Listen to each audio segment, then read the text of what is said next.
Bonjour à tous. Alors nous voilà pour un nouveau shiur du grand Rabban d'Israël, le Rav Yitzhak Yosef Shlita. Imirtse Hashem, on va essayer de parler aujourd'hui de l'interdit de Bassar Bechalav, le mélange lait et viande, et surtout l'espace de temps que l'on doit attendre entre la consommation de mes carnets et de mes lactés. C'est écrit dans la Gemara, Maseret Choulin, Kuf Tetvav Amudbet, 115b. Tana Dever Rabbi Ishmael. Ne'emar Batorah Shalosh Pa'amim Lo Tevashel Gedi Bachalevimo. Il y a écrit 3 fois dans la Torah, et dit Rabbi Ishmael, l'interdit de ne pas cuire le lait et la viande ensemble. Pourquoi on nous explicite l'interdit de consommer la viande et le lait ensemble par le terme Tevashel, Lo Tevashel, tu ne cuiras pas. La Gemara vient nous apprendre, selon Rabbi Ishmael, Echad Deisur Achila, un vient nous apprendre l'interdit de consommer. L'un vient nous apprendre l'interdit d'en profiter, de vendre à un non-juif une telle consommation, une telle préparation. Et l'un est interdit de cuire ensemble. Mais pourquoi la Torah nous interdit de consommer, de profiter par le terme bichoul, par le terme tu ne cuiras pas, parce que les 3 fois il y a écrit l'otevachet, tu ne cuiras pas le lait et la viande ensemble. Il dit Rava dans le traité Choulin 108a, derer bichoul asra Torah. Tout l'interdit de consommer le lait et la viande ensemble, c'est uniquement si c'est derer bichoul. Ça a été cuit, la façon habituelle de cuire. Il vient expliquer le Rashba. Ma Torah otia isur achila bilshon lo tevashel velo neemar lo tochal. C'est pas écrit tu ne mangeras pas, c'est écrit tu ne cuiras pas. Les lamdenu shim ochel basar bechalav beze acharze. S'il consomme de la viande, des mets lactés après des mets carnés, après la viande, ou afilu beachat shelo derer bishul, mais même ensemble, ou bien même ensemble, mais ils n'ont pas été cuits ensemble, ce n'est pas un interdit de la Torah, mais un interdit des Rabbanan. Bien évidemment, un interdit, ça reste un interdit, que ce soit de la Torah ou bien des Rabbanan, mais c'est important, et vous allez voir les conséquences s'il s'agit d'un interdit uniquement de la Torah ou bien uniquement midei Rabbanan. On apprend de là que le laps de temps que l'on doit attendre entre la viande et le lait, on a mangé un bon steak, on doit attendre un certain laps de temps avant de consommer le lait. On va voir Bezrat Hashem les différentes opinions à ce sujet, mais en tout cas, ce laps de temps que l'on doit attendre, on l'apprend de cette Gemara, il s'agit d'une misva et d'un interdit, bien évidemment, des Rabbanan, uniquement d'ordre rabbinique. Alors, essayons Bezrat Hashem de voir ensemble les différentes opinions en ce qui concerne ce laps de temps entre la viande et le lait. Tout d'abord, c'est écrit dans le traité Choulin 105a. Amar bar Ukva. Ana chala bar Chamra le gabe Abba. C'est-à-dire que quoi? Il dit Mar Ukva, que moi je suis du vinaigre, fils de vin. Mon père c'est du vin, que plus il vieillit, plus il devient Mishubach, plus il devient bon. Alors que moi je suis du vinaigre face à mon père. Pourquoi il dit cela? Il dit que son père c'est un Chassida Kadisha, c'est un Blainara très très très mahmir, Chassida Kadisha. Et après avoir mangé de la viande, il ne consommait pas de mets lactés avant 24 heures. Comme ça c'est écrit. Mais lui, il dit Maroukva que lui-même, il attendait mes seudata les seudata, d'un repas à un autre. C'est le laps de temps que l'on doit attendre. C'est quoi mes seudata les seudata, d'un repas à un autre? Donc lui, le père de Maroukva, il attendait 24 heures, Chassida Kadisha, il faisait très attention. Et lui, Maroukva, il faisait attention d'attendre uniquement mes seouda les seouda, d'un repas à un autre. C'est pas écrit dans la Gemara combien de temps c'est un repas à un autre. Sur cela, il y a une marloquette dans les Rishonim. Il y a exactement 4 opinions distinctes. Le Rif, le Rambam, chapitre 9 des lois de Ma'achalot Asorot, halakha 28. Le Rosh dans le traité Choulin, chapitre 8, siman 6. Le Ochot Chaim, volume 2, siman 335, au nom de Rabbi Yonatan, comme ça il dit cela. Le Rashba dans le Torah Tabayet Aroch, Rabbeinu Hananel, c'est rapporté dans le Rashba. Le Ritva, traité Choulin 105a. Le Balaïtour, page 13b. Et beaucoup d'autres opinions pensent que l'on doit attendre 6 heures. Avant, il mangeait que 2 repas par jour, il mangeait pas 3 repas. Comme aujourd'hui, il mangeait celui du matin, un peu tard, et celui du soir. Ces Rishonim-là que l'on vient de citer, donc c'est la majorité des Rishonim, pensent que c'est environ 6 heures. Le Rambam d'ailleurs, il définit Kmo Sheshaot, comme 6 heures. Donc de là on apprend, selon ces Rishonim, que l'on doit attendre 6 heures entre avoir consommé un mets carné pour pouvoir consommer un mets lacté.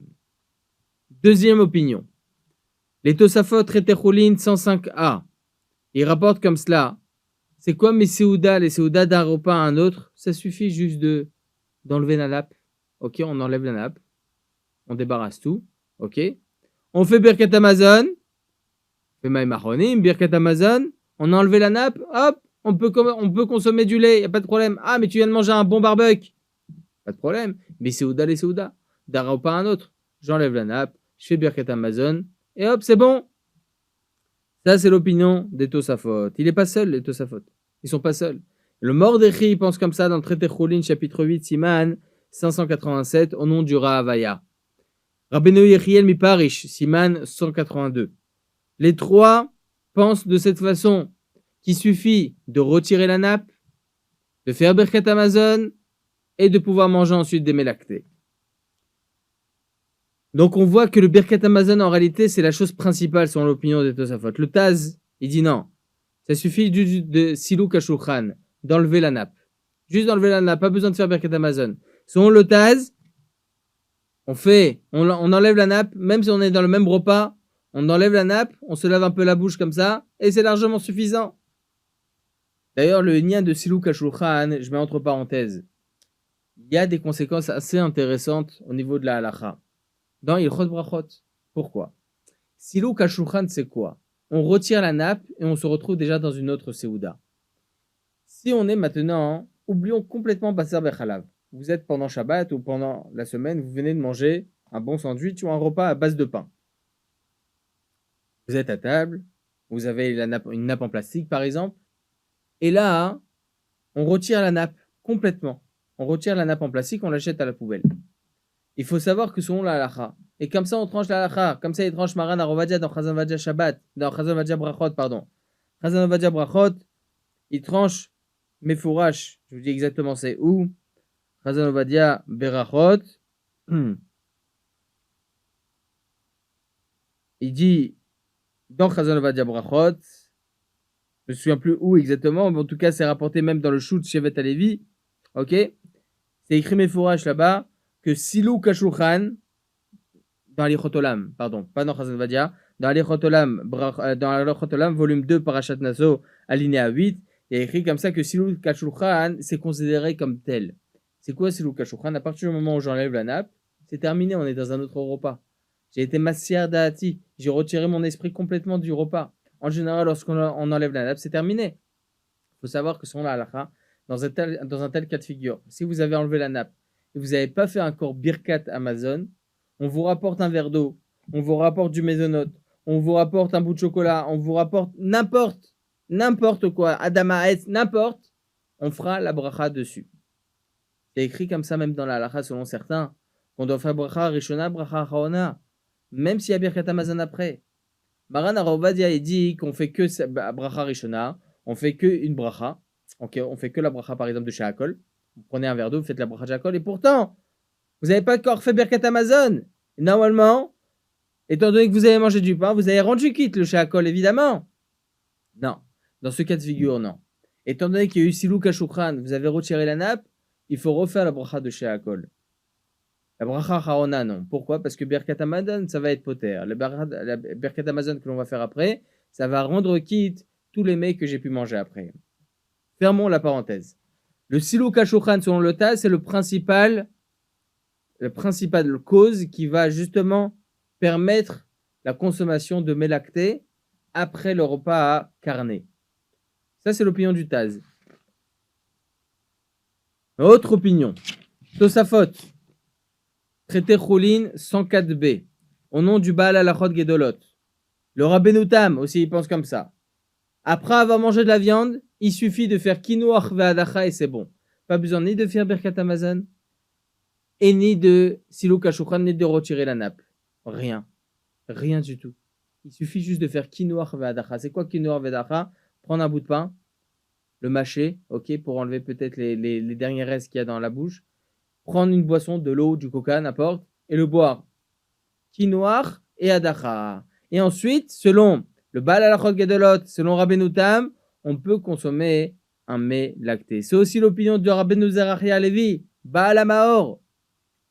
Donc on voit, selon toutes ces opinions, mesdames et messieurs, ô combien il y a une marloquette au sujet du laps de temps que l'on doit attendre entre Bassar Bechalav. C'est quoi la halacha, Bassar? C'est vrai que Baruch Hashem, on a rapporté plein de Rishonim, d'Acharonim. C'est quoi la halacha en fin de compte? Maran HaShulchan Aruch tranche la halacha au début du Siman 89, halacha 1. On a un klal dans la halacha tout simplement. On doit suivre les trois piliers de la halacha, le Rif, le Rosh et le Rambam, ou bien la majorité des Rishonim. Il semble que dans notre halacha, la majorité des Rishonim suivent aussi l'opinion des trois piliers de la halacha, le Rif, le Rosh et le Rambam. Et donc, en l'occurrence, on doit obligatoirement attendre 6 heures avant de consommer un mets lacté.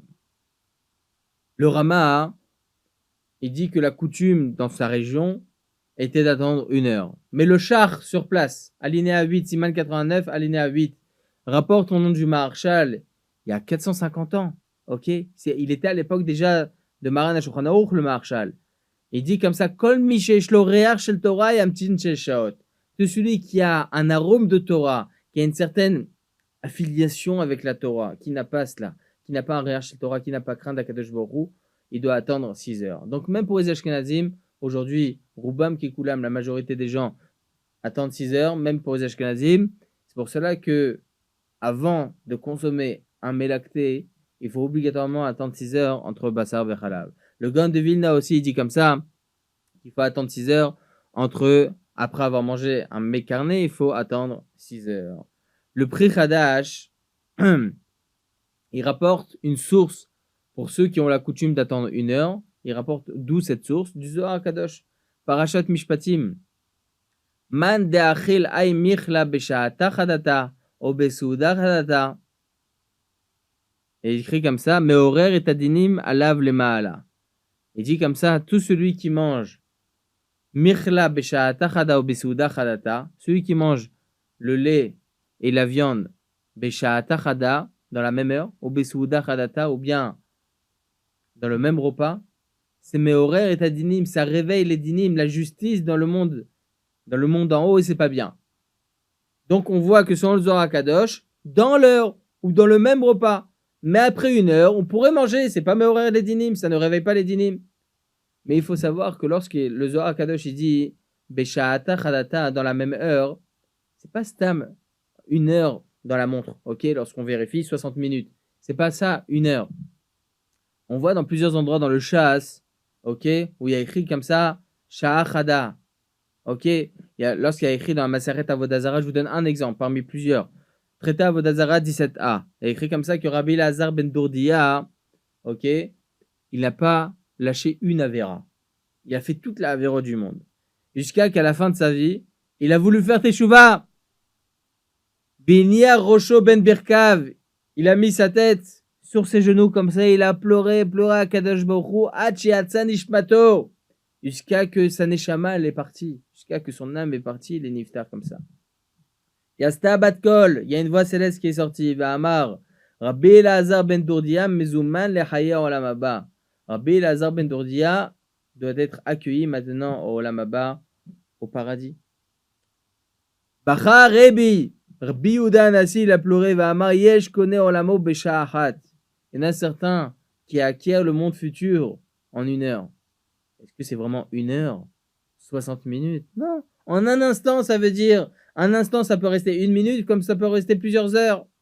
Donc, lorsque le Zohar Kadosh nous dit Besha'ata Chada, mange dans la même heure, c'est en réalité dans le même moment, dans le même instant, dans le même laps de temps. C'est combien ce laps de temps? Eh bien, selon le Rif, le Rosh, le Rambam et la majorité des Rishonim, bien c'est 6 heures.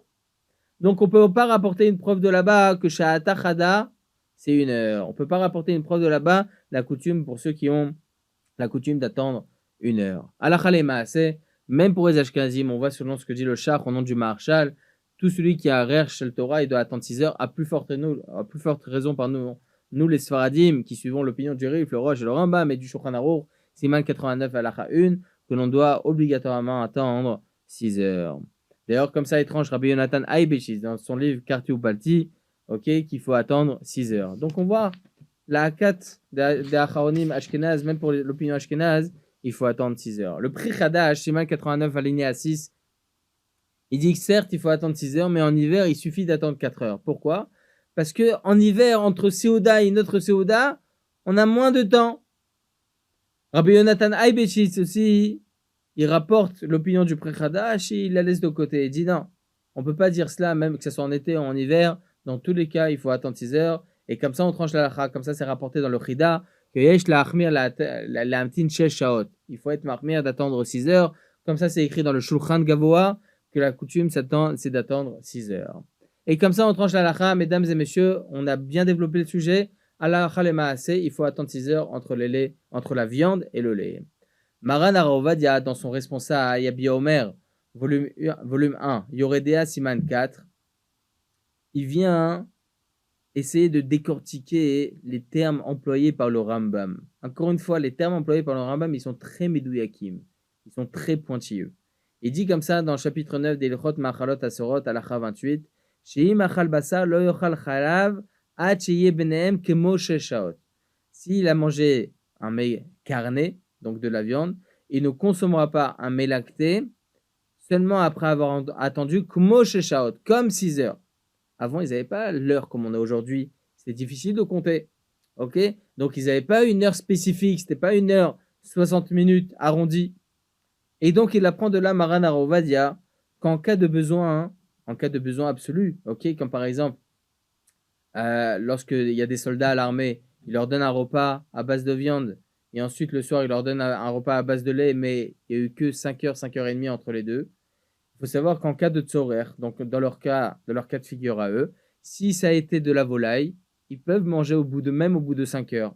5 heures révolues, ok? 5 heures, fin de 5 heures, ok? Ils peuvent consommer des mets lactés. S'il s'agit de la viande rouge, ils ont mangé de la viande rouge à midi, alors on leur permet de manger au bout de 5 heures et demie. Pourquoi? Parce que kol chetisha, tout ce qui est 30 minutes avant, ok, ça s'appelle samour. C'est ce qu'on appelle proche de l'heure, proche de la fin. Par exemple, on dit qu'avant de faire vite, une demi-heure avant, on ne peut pas être kové à souda, on ne peut pas consommer par exemple du pain ou plus d'un kabetza de mézénote. C'est combien samour, c'est combien proche, c'est une demi-heure avant.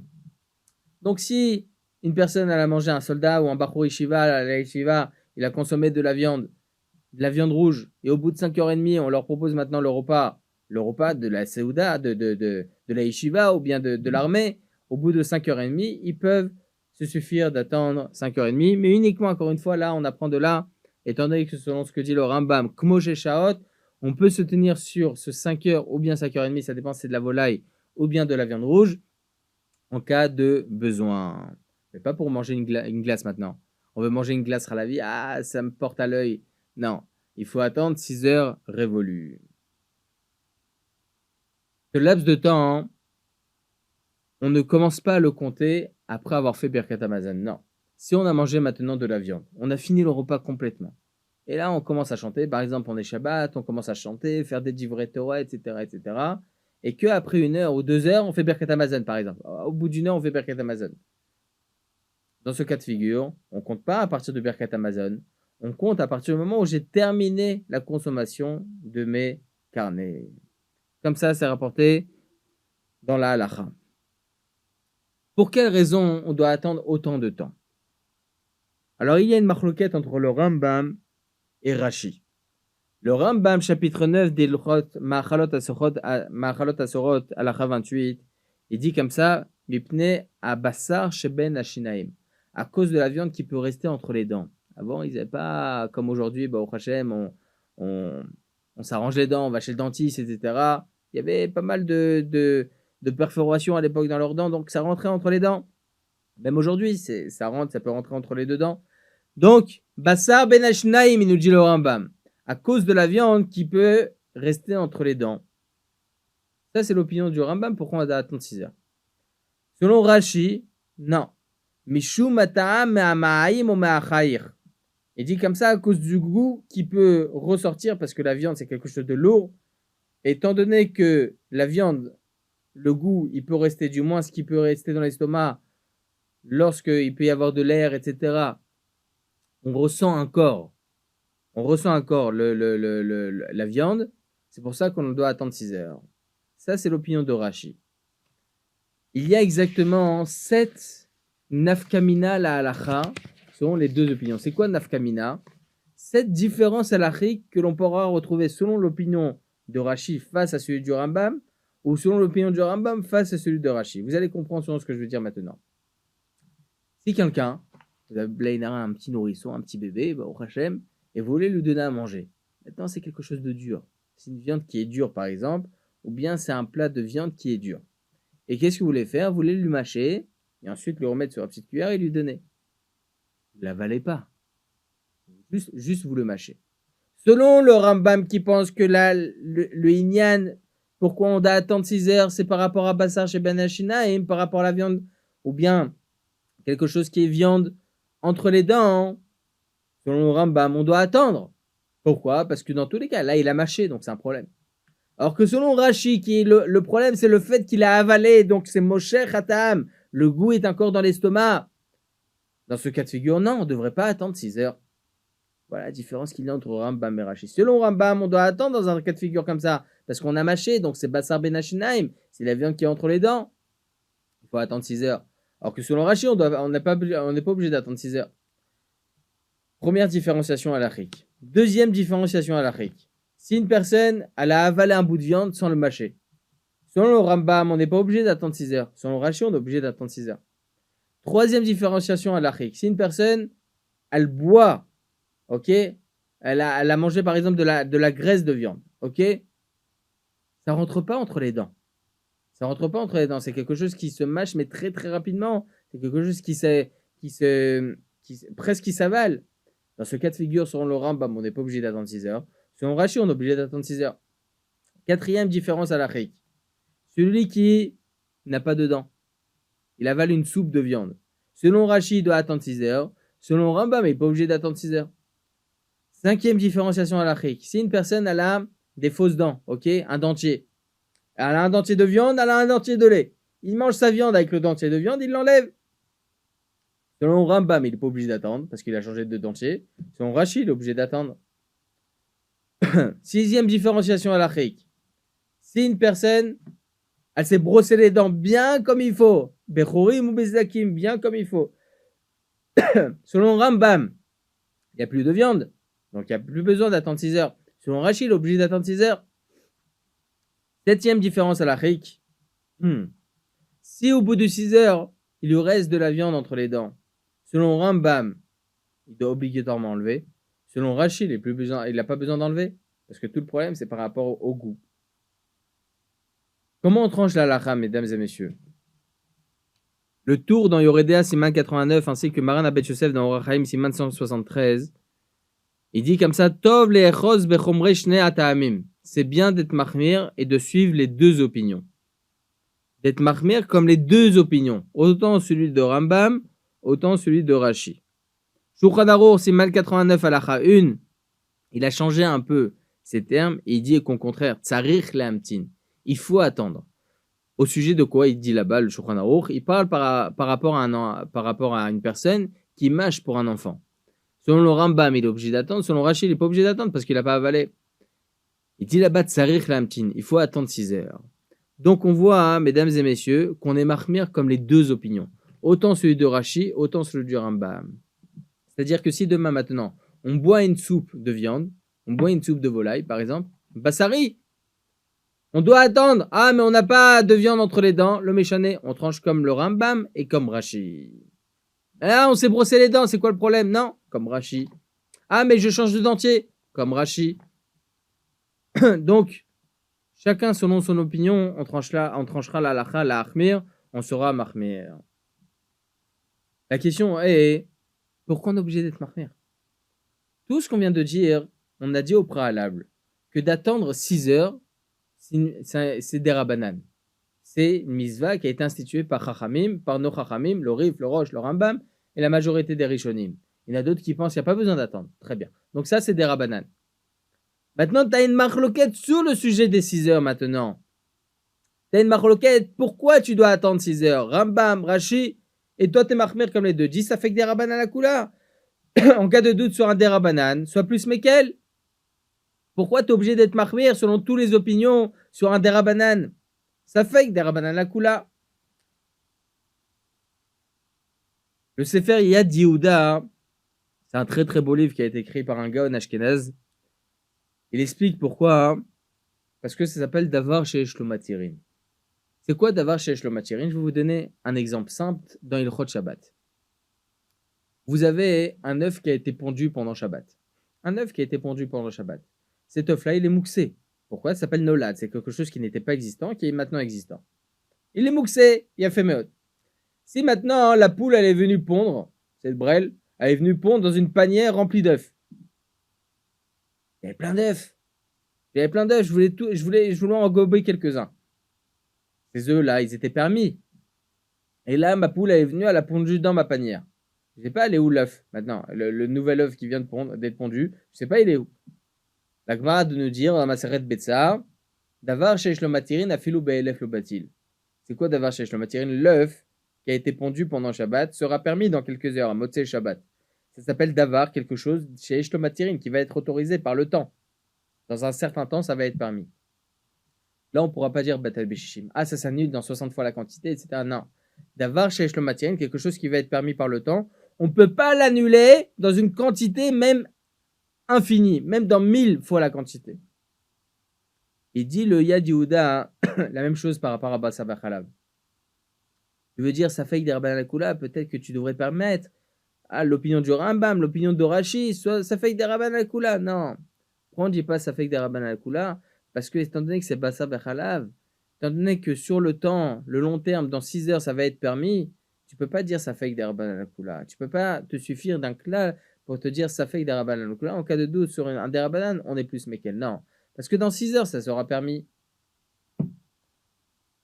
Ça, c'est ce que dit le Yad Yehuda. Maran Arovadia, il y a 50 ans, hein, il a rapporté un livre, le Slach. C'est quoi le Slach? C'est Tzion le Nefesh Chaya. Il rapporte dans le Slach, dans le traité Psachim 9b. On ne peut pas dire Davar sheish lo matirin dans tous les cas, dans Basar Bechalav, etc., etc. Tu dis ça par rapport à l'œuf. Pourquoi par rapport à l'œuf, tu dis Davar sheish lo matirin, ce principe-là de Davar sheish lo matirin? Parce que l'œuf, tu le manges une fois. Ok, l'œuf, tu le manges une fois. C'est une fois que tu le manges cet œuf-là. Très bien. Basar Bechalav, non. J'ai un mets lacté. Je peux le manger plusieurs fois. Donc, tu peux pas dire Davar sheish lo matirin. Ah, ça va être autorisé dans 6 heures, donc mange-le dans 6 heures. Non. J'ai envie de le manger maintenant, dans 1 heure, dans 2 heures, dans 3 heures, dans 4 heures. Tu peux pas me dire Davar sheish lo matirin. Il va être autorisé dans 6 heures. Non, j'ai envie de le manger maintenant. Et j'ai envie de le manger aussi dans 2 heures. J'ai envie de le manger aussi dans 6 heures. Donc, selon cela, dit Maran Arovadia que sur Basar Bechalav, on ne dira pas Davar sheish lo matirin. Il semble, selon cela, que si une personne elle a un doute, si elle a attendu 5 heures ou 6 heures, ça fait que des Rabbanan Akula. En cas de doute, on pourra être plus Mekel. On pourrait être plus Mekel parce que tout ça, ça fait que des Rabbanan. Ça fait que des Rabbanan. T'as un doute si t'as attendu 6 heures. Attends, ça fait 5h30 ou ça fait 6 heures? J'ai oublié. Mais évidemment, c'est pas. J'ai oublié si ça fait 1 heure ou ça fait 6 heures. C'est pas ça qu'on parle. Non. Est-ce que ça fait 5h30? Est-ce que j'ai fini à 12h30 ou j'ai fini à midi le repas? Je sais plus. Dans un cas de figure comme ça fait que des Rabbanan Akula.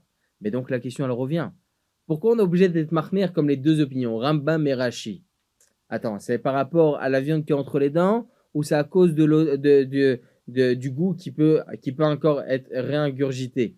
Ok, donc c'est quoi le problème? Comme Rashi ou comme le Rambam? Alors toi, tu nous dis, on tranche comme les deux. Pourquoi ça fait que des Rabbanan Akula? Il répond la chose suivante. Il dit que autant selon Rashi, autant selon Rambam, tu pourras et d'un côté être Mahmir et d'un côté être Mekel. On a rapporté un cas de figure. Le cas de figure d'une personne qui mâche pour donner à son enfant. Selon Rambam, tu devras être Mahmir, d'attendre 6 heures. Selon Rashi, tu devras être Mekel. Tu n'es pas obligé d'attendre 6 heures. Ça, c'est ce cas de figure là où le Rambam est Mahmir et Rashi est Mekel. Vous allez avoir l'autre côté aussi. Maintenant, vous buvez une soupe de viande. Selon Rashi, tu es obligé d'attendre, tu es obligé d'être marmir. Selon Rambam, tu n'es pas obligé d'être marmir, d'attendre. Donc, que ce soit selon Rambam ou selon Rashi, tout dépend du cas de figure. L'un, il va être plus marmir, l'autre, il va être plus mekel. Tout dépend du cas de figure. Donc, étant donné que chacun des deux a une kula, a une khumra, on est obligé d'être marmir comme les deux. Et comme ça, on tranche la halacha. C'est pour ça que dans toutes les nafkaminotes que je viens de vous rapporter, mesdames et messieurs, on sera marmir d'attendre 6 heures. Baruch Adonai le'olam, amen va amen.